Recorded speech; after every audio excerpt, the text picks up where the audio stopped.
Hi, welcome to Riffs on Writing, where we answer your writing and publishing questions in 5 minutes or less. I'm Caroline Topperman. And I'm Andy Cumbo. And today we're going to talk about perfectionism versus artistry.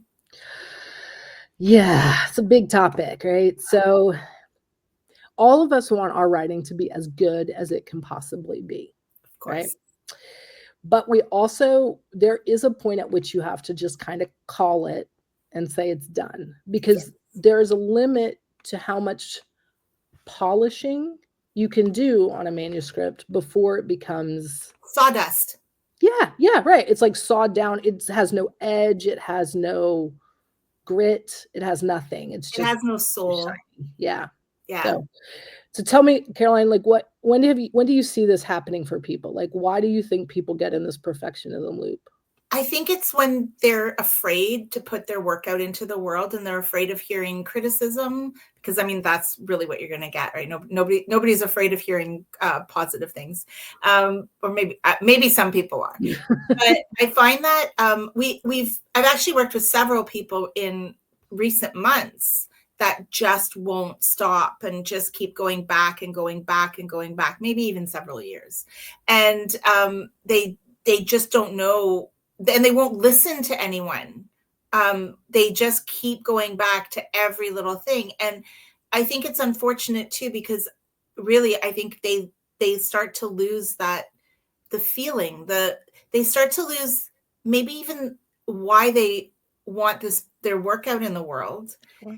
And what they forget, or what they don't realize too, is that a reader won't know what it was before. So, a reader only sees one thing on the page. And also, a reader really won't care a lot of the time if there's something that's not 100%, or they, like, it's, I don't know, especially when you're writing things like a memoir, for example, that you kind of lose that connection with the person, because that's what you're trying to do. The whole point is to connect with people. Yeah. So I think that's unfortunate. And I'll bring this into the dance world, for example, so the artistry world.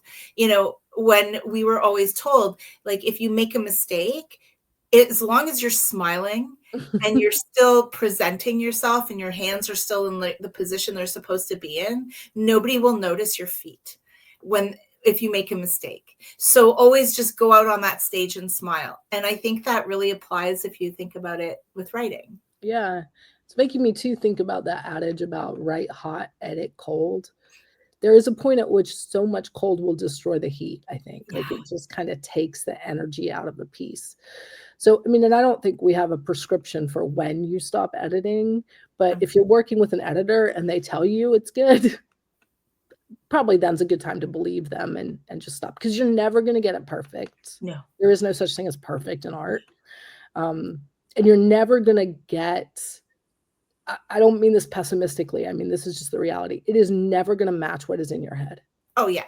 It's just not possible. But the other thing too, it's in your head, and also no two people in the world are alike. So you're never going to get that thing where everybody across the board says this was brilliant. Yep. You're always going to have the naysayers, like, just always. It's impossible. You have it with a painting, you're going to have it with your writing.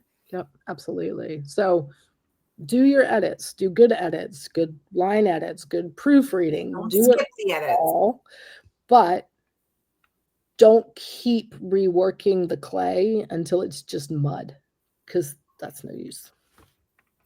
All right. If you enjoyed this talk, please share. And if you have any questions, leave comments and we will do our best to answer them. Until next time.